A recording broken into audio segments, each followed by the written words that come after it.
Hi friends, welcome to our channel. ఎంతో హెల్తీగా టేస్టీగా చిలకడ దుంపలతో ఈ విధంగా చేయండి.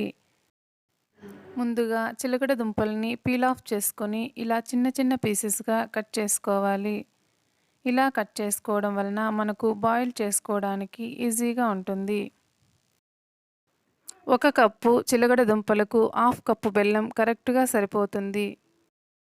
ఈ చిలకడ దుంపలలో ఫైబర్ కంటెంట్ కానీ ఏ విటమిన్ కానీ చాలా ఎక్కువగా ఉంటుంది. పిల్లలకు కానీ పెద్దలకు కానీ ఇది హెల్త్కు ఎంతో మంచిది. ముందుగా ఈ విధంగా మట్టి పాత్రలో 2 స్పూన్ల వరకు నీళ్లను యాడ్ చేసుకుందాం. హాఫ్ కప్పు బెల్లం వేసి ఇందులోనే మనం 1 కప్పు వరకు తీసుకున్న చిలకడ దుంపలను కూడా వేసుకోవాలి. ఇలా ఒకసారి కలిపిన తర్వాత మంటను మీడియం ఫ్లేమ్లో పెట్టుకొని బాయిల్ చేసుకుందాం.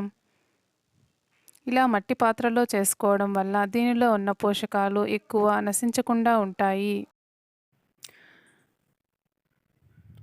ఇలా పాకం చిక్కబడిన తర్వాత 1 స్పూన్ నెయ్యిని యాడ్ చేసుకుందాం. మీకు గనక నెయ్యి నచ్చకపోతే స్కిప్ చేసేయచ్చు. ఈ విధంగా పాకం చిక్కబడేసరికి నేను చెప్పిన మెజర్మెంట్లో అయితే స్వీట్ పొటాటో కూడా బాయిల్ అవుతుంది. మీరు ఈ విధంగా చెక్ చేసుకోవచ్చు.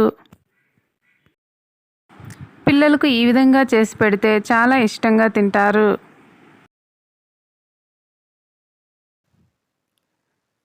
ఇలా తీగ పాకం వస్తే కరెక్ట్గా సరిపోతుంది.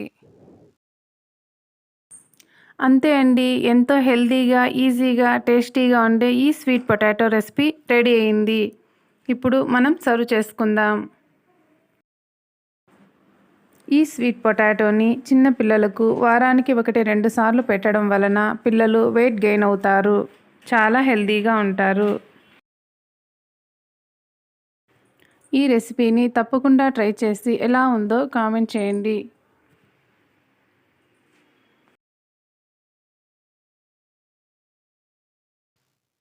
మీకు ఈ రెసిపీ నచ్చినట్లయితే తప్పకుండా మన ఛానల్ని సబ్స్క్రైబ్ చేసుకోండి. మీకు మరేదైనా రెసిపీ కావాలనుకున్నా తప్పకుండా కామెంట్ సెక్షన్లో అడగండి. Thank you for watching.